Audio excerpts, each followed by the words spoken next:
Hello again. Now, the Dutch city of Groningen is home to one of Europe's richest gas fields, but locals there are concerned about the environmental impact. They blame corporations for numerous earthquakes in the area, the latest coming within the last 2 weeks. On Friday, around 10,000 people marched against drilling in the area. The protesters do say the problem has not been taken seriously enough, with quakes continuing to damage the local infrastructure. Early this month, in fact, one measured 3.4 in magnitude, the biggest earthquake in the Netherlands for 5 years. We have earthquake damage. My home is damaged, but in comparison with others, it isn't that bad. My house isn't being held up with braces, but I am worried. I think it has to do with money and the lack of having good people who know how to deal with processing claims. This problem goes back many years. The point is that people have been waiting too long to receive compensation for the damages that have been caused, and they have been waiting too long for the drilling to stop. It needs to happen now. It makes me sick that everything keeps breaking, that no one is taking direct action.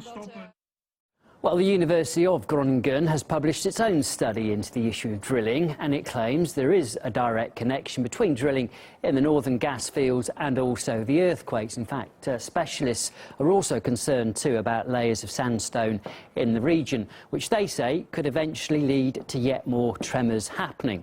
Well, a solution hasn't been found for something like a decade, and this map does show the number of earthquakes that have hit the region too. And we can see here also that they've been occurring mostly in the northern gas fields, where the fault lines are concentrated around an area where something like 60,000 people currently live.